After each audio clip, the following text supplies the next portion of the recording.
No one in the UK was prepared for what would happen that night. And if you think you've seen chaos, brace yourself, because what I'm about to tell you explains why thousands of decent Britons finally snapped. Picture a narrow hallway, lit by a flickering light, as if the building itself was trying to warn. Something terrible had just happened. It was there, in a space barely wide enough for two people side by side, that Ryan Sky White, an ordinary worker, one of those who hold the country together while politicians like Starmer play at governing, fell to the floor with 23 brutal wounds. A crime so cowardly, so silent, it ignited the fury of a people long ignored. And it is crucial you stay with me, because what starts with a blood-stained hallway ends in a national uprising the government tried to hide, but failed. When the news broke, it wasn't through the controlled press or Westminster's cold speeches. It was through a shaky video recorded by Ryan's friend Chloe Bennett, who could barely speak. A single outburst. She was just doing her job. Why did she have to die like this? Spread across the country like wildfire. 3 million views in less than an hour. And that's when something Starmer underestimated began to happen. The awakening of the British people. A crowd started to form in silence, first hesitant, then growing, until it became an unstoppable wave. Ordinary people, workers, veterans, mothers, fathers, all realizing this death was not an isolated incident, as the government loves to say. It was the reflection of a broken, negligent, and dangerously out-of-control system. And this, my friend, was just the beginning. As the night wore on, what started as a small group became a crowd no one, absolutely no one, expected to see outside a simple roadside hotel. At 10:40 p.m., it was a few curious neighbors in pajamas. By 11:05 p.m., a dense line of people. By 11:40 p.m., the entire street was taken over, as if the city had woken from a collective trance. And when the clock struck midnight, what emerged was a human wall, a compact mass growing by the minute. It was as if the whole country had realized at once that Ryan's death was the spark of an uncomfortable truth. The safety of the British people was no longer a priority. And every face in that crowd showed the same feeling. Enough. Stay with me. Because what came next simply dismantled any government narrative of control. At 12:02 a.m., almost like an earthquake, the police control report came in. 11,000 people around the hotel. 30 minutes later, 32,000. And it didn't stop there. It was as if the whole country had connected their hearts to the same pulse of outrage. Belfast, Leeds, Manchester, London, each city began to boil. A spark turned into a fire. Literally. A simple trash can was kicked, caught fire, and became a symbol. Flames climbed the hotel wall while phones recorded everything, reflecting in the windows where frightened migrants peeked through the curtain. And while the government slept safely, the people in the streets awoke to a brutal reality. They were left to fend for themselves. And what comes next is even more impactful. So stay with me. At the heart of that first major tension was Darren Foley, a local worker holding a handwritten sign. Security isn't paperwork. This simple, raw phrase became an emotional spark. When he tried to approach the cordoned-off area, activists tried to stop him. That was enough. Words turned to shouts, shouts to shoves, and in seconds, the first confrontation exploded. Everything was recorded. The man falling against a pole, the unexpected kick, the bottle thrown into the air and shattered near a police officer's boots. And when the police radio crackled, calling for immediate backup, it was clear that this night would not be contained by official statements or ministers' forced smiles. The crowd was no longer just people. It was the accumulated revolt of years. And I need you to stay with me, because what happens now exposes the scale of the farce the government tried to force down the population's throat. 20 minutes later, 180 police officers formed a shield line, but it was already too late. The crowd advanced like a tide, and no one had the strength to hold it back. The cry came suddenly, deep, intense, filled with pain. She died in silence. We won't. This cry echoed across the country. It was the perfect synthesis of what millions felt. It wasn't just about Ryan. It was about all the Britons who felt left behind.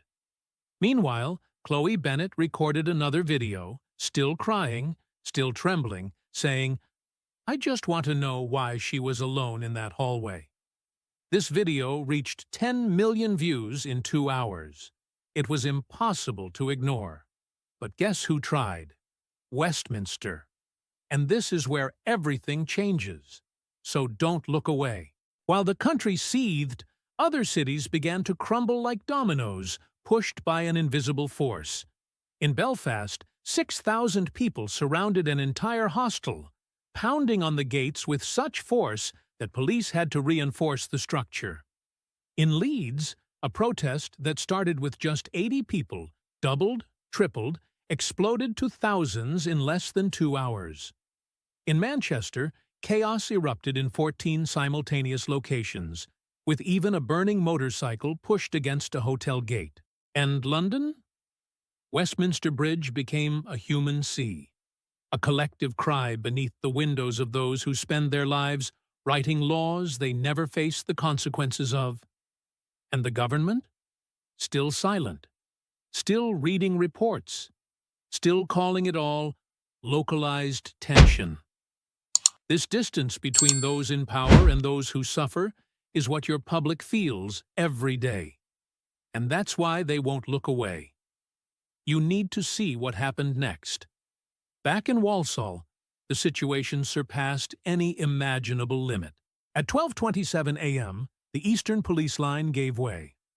About 300 people advanced together as if they were a single force.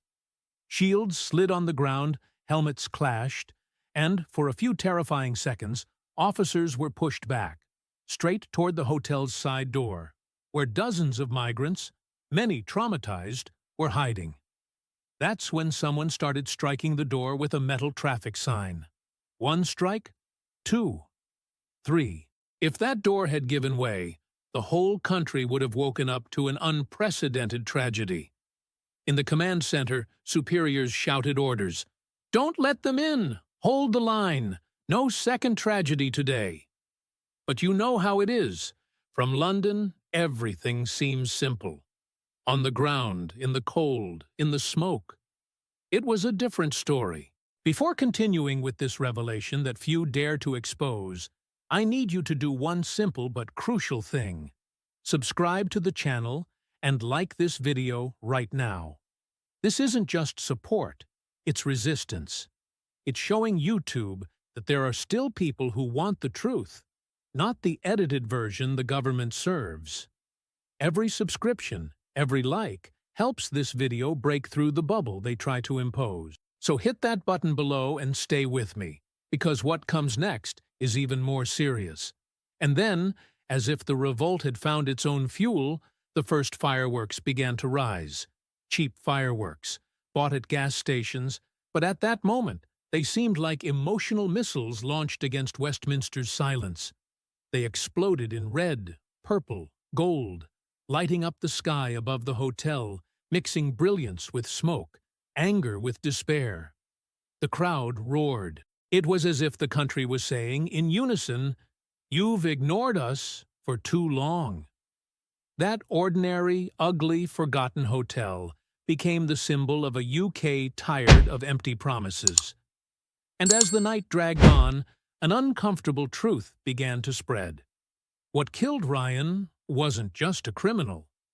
It was an entire system that Starmer insists on defending.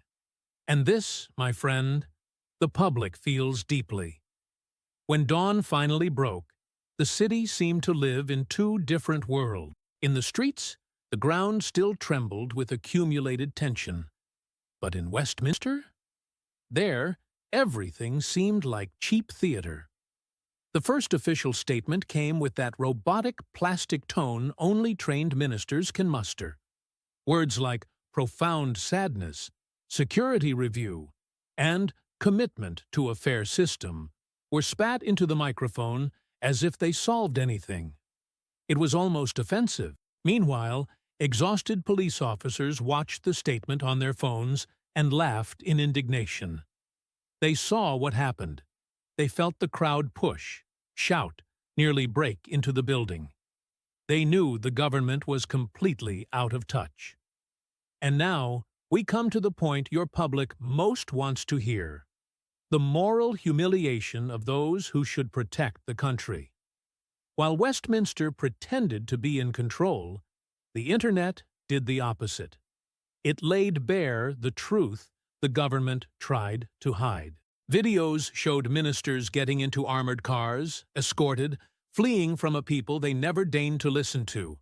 It was the political elite distancing itself from reality, while the British worker faced the cold, the fear, and the sense of abandonment. Online users' edits went viral in minutes. On one side, suited politicians in heated rooms. On the other, real Britons shouting into cameras, "Where were you before she died?" The image became a manifesto. Trust, already fragile, simply shattered. There was no longer any way to believe the official excuses. The public, especially the older generation, saw this as final proof that no one in London truly cared about keeping people safe, much less a government that prefers to appear compassionate rather than protect those who sustain the country. Before I go on, let me ask you something. Where are you watching this video from? Write the name of your city, town, or region in the comments below. It's amazing to see how this channel brings together Britons from all over the country.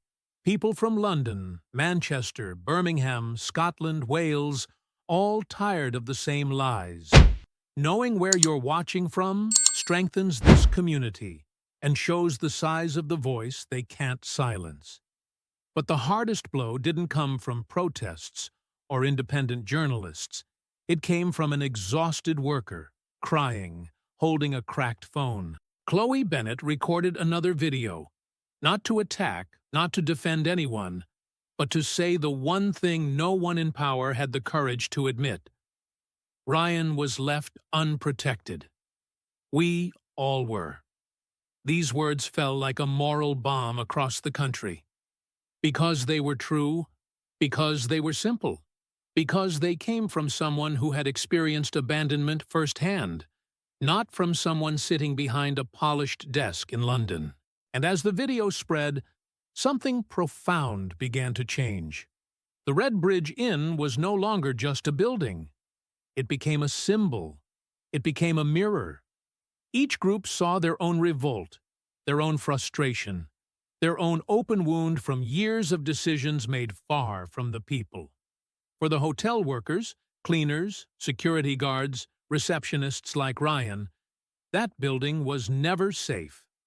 They knew where the cameras didn't work, where the lighting failed, where the structure was weak. They knew security review was just another pretty document to please MPs who would never set foot there. Every time the press called the place protected accommodation, they felt the blow. Because it was they who walked down hallways too narrow, too dark, too dangerous, all in the name of improvised policies, signed by those who had never faced a real night shift. When Chloe said, "Why is it always those who keep things running who are left unprotected?" it struck the heart of the country like a verdict. It wasn't a question. It was an accusation. It was the naked truth. It was what your public, especially the older, more conservative, had always known. Those who work are the ones who pay the price for the mistakes made above. And when the chaos finally gave way to silence, what emerged was not peace. It was the weight of what the country had become. Volunteers returned to clean the streets. Migrants watched fearfully from behind curtains, Police could barely stand after 15-hour shifts, and Ryan's colleagues couldn't even bear to look at the hallway where she fell. At the back of the hotel, a memorial began to grow. Flowers, candles, notes written in many languages, all saying the same thing. You were too kind for such a cruel world.